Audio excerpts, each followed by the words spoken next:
তকবীর আর সালাম একাকার হয়ে গেছে। আসসালামু আলাইকুম ওয়া রাহমাতুল্লাহ। মাশাআল্লাহ, এখন আলাদা। প্রিয় ঢাকা 11বাসী, আপনারা কেমন আছেন? আলহামদুলিল্লাহ রাব্বিল আলামিন, ওয়াসসালাতু ওয়াসসালামু আলা রাসূলিহিল কারীম ওয়া আলা আলিহি ওয়া সাহবিহি ওয়া আহলি বাইতি আজমাইন। আসন্ন নির্বাচনকে সামনে রেখে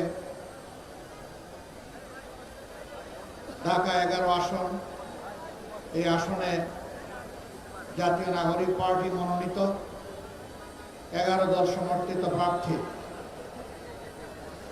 জনাব নাহিদ ইসলামের আজকের এই নির্বাচনী জনসভা, এই জনসভার সম্মানিত সভাপতি, বিশেষ অতিথিবৃন্দ, 11 দলের সম্মানিত নেতৃবৃন্দ, শহীদ পরিবারের গর্বিত সদস্যবৃন্দ, জুলাই যোদ্ধাবৃন্দ, নির্বিশেষে বাড্ডা, রামপুরা এবং বাটারা এই আসনের আজকের জনসভায় উপস্থিত ভাই ও বোনেরা,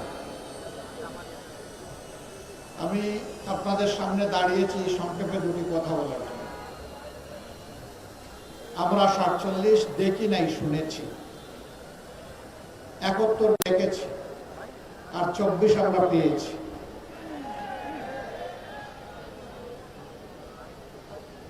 '47 যে আকাঙ্ক্ষা ছিল, 71 হুবহু তাই ছিল। 24-এ সেই আকাঙ্ক্ষার বাস্তবায়নের বিস্ফোরণ ঘটেছিল। 47-এর পরে 23 বছর জাতির আকাঙ্ক্ষা পূরণ হয়নি।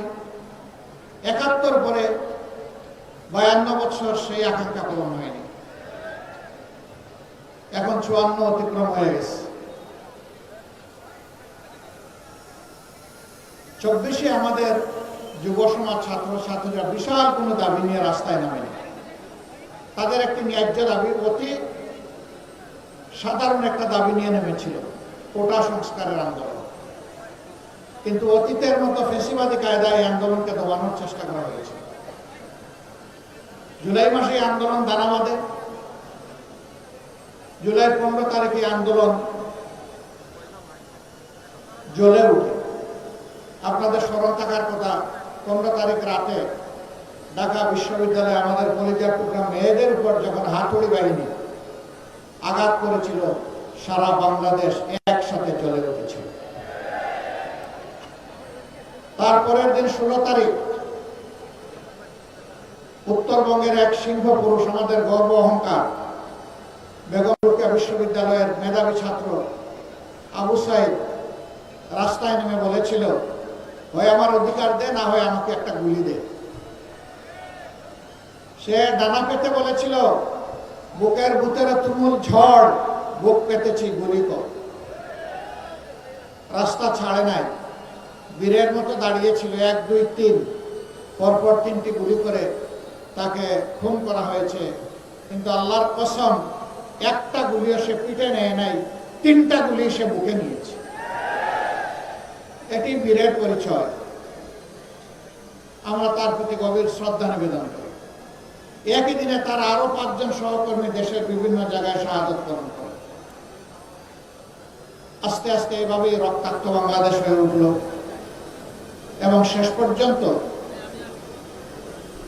36 জুলাই, যেটাকে আমরা বলছি, অর্থাৎ 5ই আগস্ট, এই জাতি আওয়ামী জাহিলিয়াত থেকে মুক্তি পেল। আফসোস, আমরা যারা 15.5 বছর আওয়ামী জাহিলিয়াতের জাতাকলে পিষ্ট ছিলাম, বিভিন্ন রাজনৈতিক দল, আলিম ওলামা, সাংবাদিক বন্ধুগণ, সুশীল সমাজের সদস্য, কৃষক, শ্রমিক, মোটে মাঝি, যারাই ছিলাম, এর মধ্যে একটা অংশ এই মজলুম অবস্থার পরিবর্তন করে রাতারাতি তারা জালিমের ভূমিকায় অবতীর্ণ হয়ে গেল। যে সমস্ত উপকর্ম করে আওয়ামী লীগ দীর্ঘ সময় জাতিকে কষ্ট দিয়েছে, একই অপকর্ম এই লোকেরা 6 তারিখ সকাল থেকে শুরু করে দিল।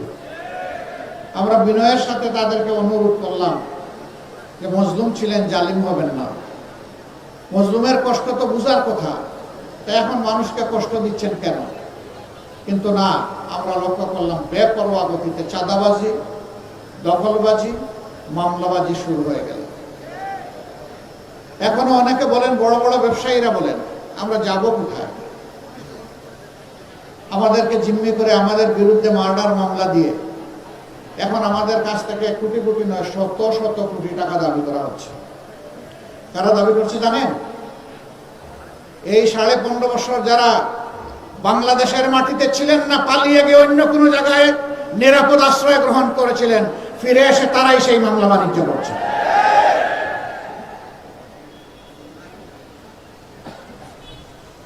আগস্টের 6 তারিখ থেকে শুরু করে আজ পর্যন্ত 2026 সালের আজকে ফেব্রুয়ারি মাসের 8 তারিখ এই পর্যন্ত এই অপকর্ম যারা শুরু করেছিল তারাই অপকর্ম বন্ধ করে নাই। তাদের জ্বালায় অতিষ্ঠ সাধারণ মানুষ, ব্যবসায়ী, এমনকি ফুটপাতে যে ভিক্ষুক লোকটা ভিক্ষা করে তাই ওদের কাছ থেকে চাঁদা নেয়। আমরা কি আমাদের সন্তানদেরকে বুকে নিয়ে জুলাই মাসে এই জন্য লড়াই করেছিলাম যেখানে পুরাতন চাঁদাবাজের বদলে নতুন চাঁদাবাজের জন্ম হবে, মামলাবাজের জন্ম হবে, ভূমি দখলবাজের জন্ম হবে, ভূমি দস্যুদের জন্ম হবে? এই জন্য তো আমরা এই লড়াই করিনি, আমাদের সন্তানেরা এই লড়াই করেনি। আমাদের সন্তানদের দাবি কি ছিল? সিম্পল দাবি, উই ওয়ান্ট জাস্টিস। আমরা শান্তিতে থাকতে চাই, আর তার জন্য সারা সমাজের সর্বত্র আমরা ন্যায় বিচার দেখতে চাই। এটাই তারা বলেছিল। এখন ন্যায় বিচার এটা আপনারা দেখেছেন একটি দল, তারা মাঝে মধ্যে বলেন তারা ক্ষমতায় গেলে দুর্নীতির টুটি চেপে ধরবেন। ভালো কথা। Charity always starts from home. ভালো কাজ নিজের ঘর থেকে শুরু করা লাগে। তাইলে যে 59 জন ভয়াবহ ঋণ খেলাপি, ঋণ ব্যাংক ডাকাত, এদেরকে আপনারা মনোনয়ন দিলেন কেন? এদেরকে বগলের নিচে আশ্রয় দিয়ে এমপি বানিয়ে আপনারা করবেন দুর্নীতি দমন। এগুলা শুনলে পেঁচায়ও হাসবে। জনগণ এগুলা বুঝে। প্রিয় সম্মানিত ঢাকা 11বাসী, বারবার 12 তারিখ ফিরে আসবে না। 5 আগস্টের অসম্পূর্ণ কাজ সম্পন্ন করার দিন হচ্ছে আগামী 12 তারিখ। 5 আগস্ট যে আকাঙ্ক্ষা নিয়ে রক্ত দিয়েছিল আমাদের সন্তানেরা, ভাইয়েরা, বোনেরা, শিশু, বৃদ্ধ, আবাল বনিতা, ওই রক্তের ঋণ পরিশোধ করার দিন হলো 12 তারিখ। এই রক্তের সাথে যারা বেইমানি করবে, ইতিহাস তাদেরকে ক্ষমা করবে না। সারা বাংলাদেশ এখন জেগে উঠেছে। তরুণ যুবকেরা তাদের দৃষ্টিভঙ্গি জানিয়ে দিয়েছে। তারা বলে দিয়েছে আমরা পুরোনো বন্দোবস্তে আর নাই, বাস্তবতা রাজনীতি আর ফিরিয়ে আনতে চাই না, নতুন বাংলাদেশ আমরা দেখতে চাই, বাংলাদেশের নতুন রাজনীতির উত্থান চাই। ইতিমধ্যে এই রায় যুব সমাজ দিয়ে দিয়েছে। এখন জনগণের দায়িত্ব, আগামী 12 তারিখ জনগণ ইনশাল্লাহ সেই রায় দেবে। জনগণ দুর্নীতিকে লাল কার্ড দেখাবে, জনগণ চাঁদাবাজদেরকে লাল কার্ড দেখাবে, জনগণ মামলাবাজদেরকে লাল কার্ড দেখাবে, জনগণ দখলদারদেরকে লাল কার্ড দেখাবে, জনগণ আধিপত্যবাদের গুলামদেরকে লাল কার্ড দেখাবে। আবরার ফাহাদ, আবু সাইদ, সাদিক, হাদি, আমরা তোমাদের কাছে আর তোমাদের বন্ধুদের কাছে আমরা বই নি। আমরা কথা দিচ্ছি ইনশাআল্লাহ তোমাদের আকাঙ্ক্ষার নতুন বাংলাদেশ হলে, দেশ এবং জনগণের সেবা করার সুযোগ পেলে তোমরা যেমনটা চেয়েছিলে আমরা তেমনটাই যৌবনদীপ্ত বাংলাদেশ গড়ে তুলব ইনশাআল্লাহ। এই বাংলাদেশ যুবকদের হাতে আমরা তুলে দিতে চাই। আমরা যুবকদের হাতে বাংলাদেশের দায়িত্ব দিতে চাই। আমরা বেকার ভাতা দিতে চাই না। 24-এর যুবকেরা কোথাও গিয়ে কারো কাছে বলে নাই দে দে বেকার ভাতা দে, স্লোগান দিয়েছিল কেউ? তাইলে আজকে আজকে বেকার ভাতার কথা উঠে কেন? আমি মনে করি যে সন্তানেরা সেদিন চিৎকার দিয়ে বলেছিল আমাদের অধিকার দাও, আমাদের হাতে আমাদের ন্যায্য কাজ তুলে দাও, তাদেরকে বেকার ভাতা কথা বলার মানেই হচ্ছে যুব সমাজকে অপমান করা। যুব সমাজ, আপনারা সেই অপমান সহ্য করতে রাজি আছেন? আপনারা বেকার ভাতা চান না কাজ চান? কাজ চান? আচ্ছা, যারা চান তারা একটু হাত তুলেন। ও মাশাআল্লাহ, সবাই যুবক। তাইলে এই স্টেজে আমরা যারা আছি আমরাও যুবক, আমরাও সামিল হয়ে গেলাম যুবকদের সাথে ইনশাআল্লাহ। সম্মানিত ভাইরা, 10 টাকা শের ধরে চালকে এখনো পেটের ভিতর গরম রয়েছে, ফাঁপা যায়নি। এখন আবার নতুন করে এই কার্ড সেই কার্ড, গাঁটে গাঁটে কার্ড। এই সব কার্ড হইল ভুয়া কার্ড। যেমন 10 টাকা দরের চালের আশ্বাসটা ছিল ভুয়া, এই কার্ডগুলা হইল সেই রকম ভুয়া। এইসব ভুয়া কার্ডকে আগামী 12 তারিখ জনগণ ইনশাল্লাহ লাল কার্ড দেখাবে। এরপরে যে বাংলাদেশ জনগণের আকাঙ্ক্ষার ভিত্তিতে মহান আল্লাহর ইচ্ছায় গড়ে উঠবে, সেই বাংলাদেশে ইনশাআল্লাহ এই সমস্ত সামাজিক অপকর্ম চলতে দেওয়া হবে না। ন্যায় বিচার ইনশাআল্লাহ কায়েম হবে। বিচার এক একজনের জন্য এক এক রকম হবে না। সাধারণ একজন মানুষ অপরাধ করলে ওই নির্দিষ্ট অপরাধের জন্য বিচার করে তার যে শাস্তি হবে, দেশের প্রেসিডেন্ট প্রধানমন্ত্রী একই অপরাধ করলে তাদেরকেও ছাড় দিয়ে কথা বলা হবে না। একইভাবে তাদেরকেও বিচারের আওতায় আনা হবে, আসতে হবে। সেই দিনই ন্যায় বিচার কায়েম হবে ইনশাআল্লাহ।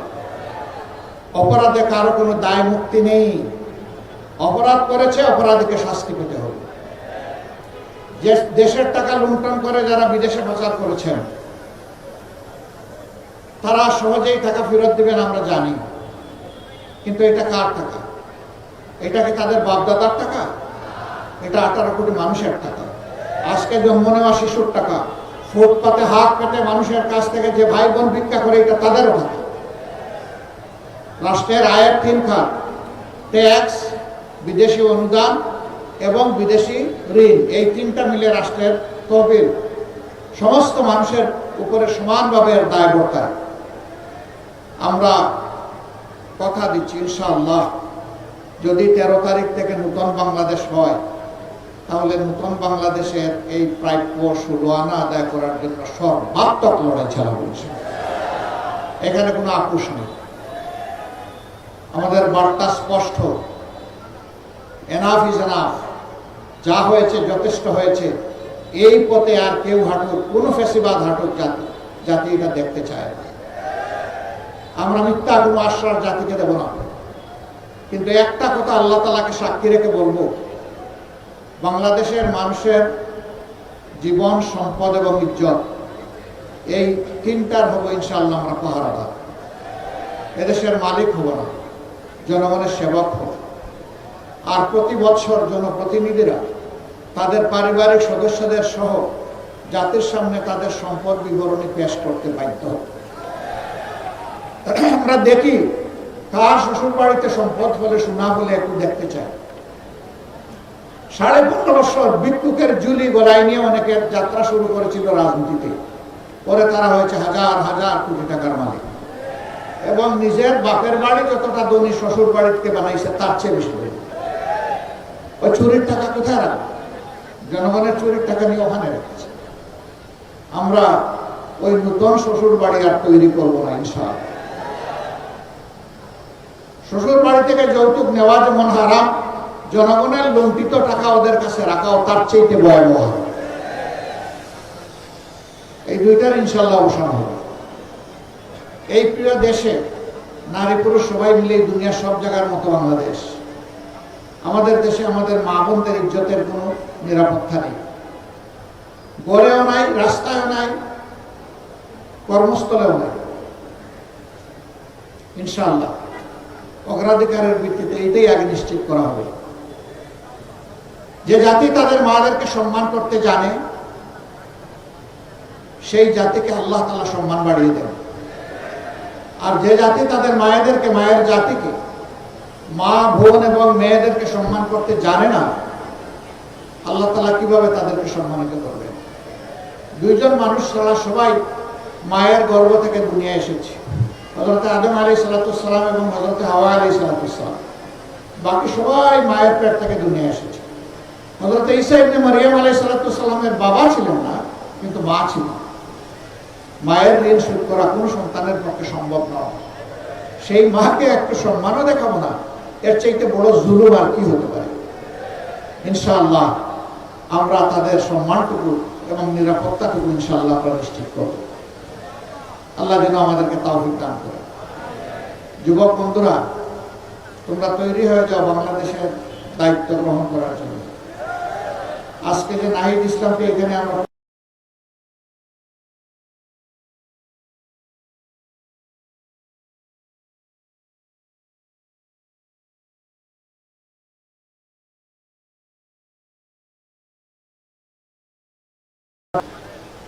এই নাহিদ ইসলামরা ইনশাআল্লাহ আগামীতে বাংলাদেশ নামের উড়োজাহাজ যেটা, ওইটার ককপিটে ওদেরকে পাইলট হিসাবে, ক্যাপ্টেন হিসাবে বসাই দিয়েছে। আর আমরা গিয়ে পিছনের সিটে প্যাসেঞ্জার হিসাবে বসবো। আমরা বিশ্বাস করি বাংলাদেশকে সঠিক গন্তব্যে এরা নিয়ে যাবে ইনশাআল্লাহ। বাংলাদেশের উন্নয়ন কেউ ঠেকাতে পারবে না। এদেশের মানুষ মেধাবী এবং পরিশ্রমী। অতীতের নেতৃত্বের মধ্যে সততার অভাব ছিল, তাদের মধ্যে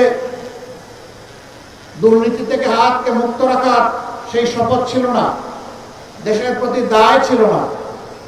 এই জন্যই বাংলাদেশ আগাতে পারেনি। আমরা আশা করব যুবকরা আমাদেরকে হতাশ করবে না ইনশাআল্লাহ।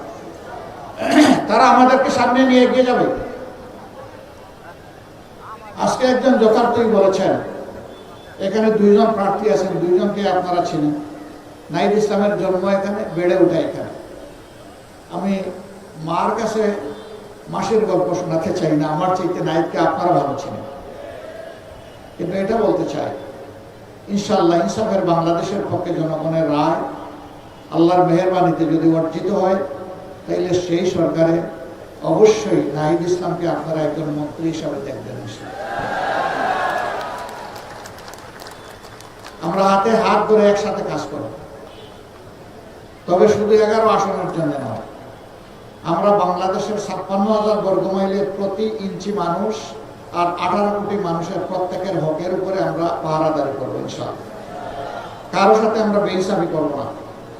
এই এলাকা ঢাকার অন্তর্ভুক্ত, রাজধানীর প্রাণকেন্দ্রে অবস্থিত হওয়া সত্ত্বেও হাজারো সমস্যা জর্জরিত ওই কারণেই যে সমস্যাগুলো সমাধান করতে গিয়ে দেশের টাকা বিদেশে চলে গেছে, কোনটা কানাডা, কোনটা সিঙ্গাপুর, আর গড়ে উঠেছে সুরম্য বেগমপাড়া। আমরা যদি সেই টাকাগুলো ফিরিয়ে আনতে পারি, আর আগামীতে আর কোন রাজনৈতিক দুর্বৃত্ত যদি দেশের টাকা লুণ্ঠনের সেই দুঃসাহস না দেখায়, বাংলাদেশ হু করে সামনের দিকে এগিয়ে যাবে ইনশাআল্লাহ। এই জাতির ভাগ্য বদলের জন্য 5টি বছর আমরা মনে করি যথেষ্ট।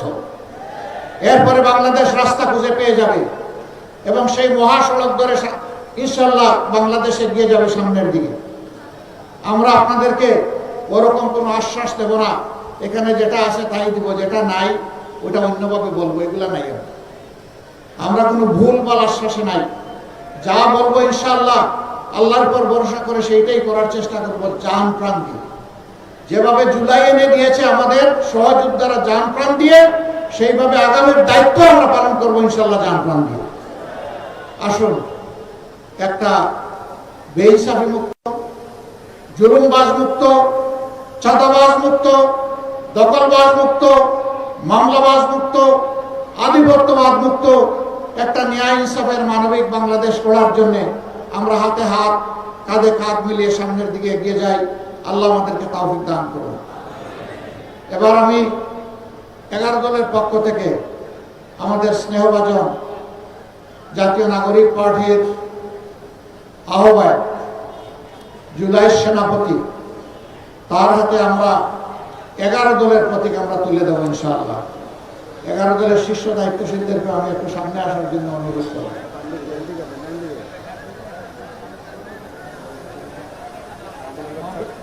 মহবে চলে গেছে? আচ্ছা, বাকি যারা আছেন তারা থাকবে আলহামদুলিল্লাহ। এটা দেবো?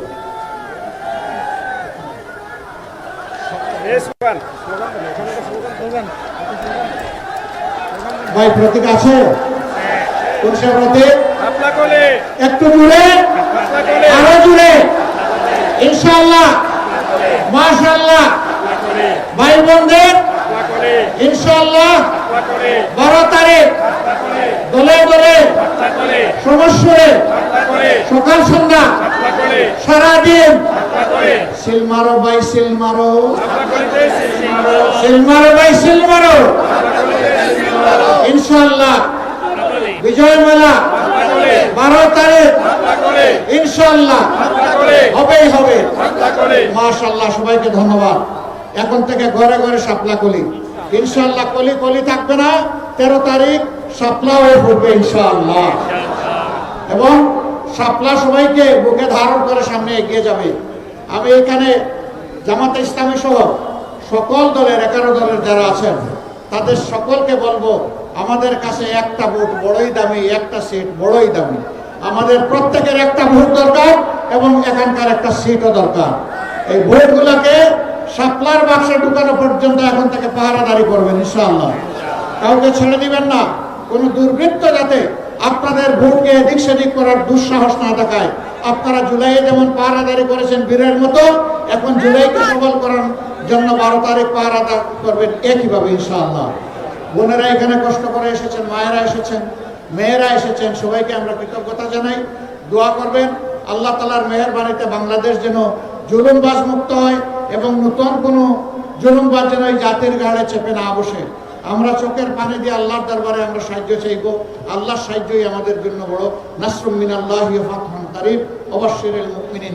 লিল্লাহি তাকবীর, লিল্লাহি তাকবীর, ইনকিলাব, ইনকিলাব, জিন্দাবাদ, জিন্দাবাদ, ইনকিলাব, জিন্দাবাদ। আসসালামু আলাইকুম ওয়া রাহমাতুল্লাহ। প্রবাসীদের জন্য নির্মাণ হচ্ছে দেশের প্রথম স্মার্ট সিটি, যেখানে থাকছে স্কুল, মসজিদ, হাসপাতাল, সুইমিং পুল, হেলিপ্যাড, পাঠাগার, জিম, সুপারমার্কেট, শিশু পার্ক সহ সকল নাগরিক সুবিধা। মাত্র 30 লাখ টাকা বিনিয়োগে মিলছে আকর্ষণীয় ফ্ল্যাট। প্লাটিনাম ইনভেস্টরদের জন্য ঢাকা বিমানবন্দরে ভিআইপি প্রোটোকল সুবিধা। বিস্তারিত জানতে যোগাযোগ করুন স্ক্রিনে দেয়া হোয়াটসঅ্যাপ অথবা ইমো নাম্বারে।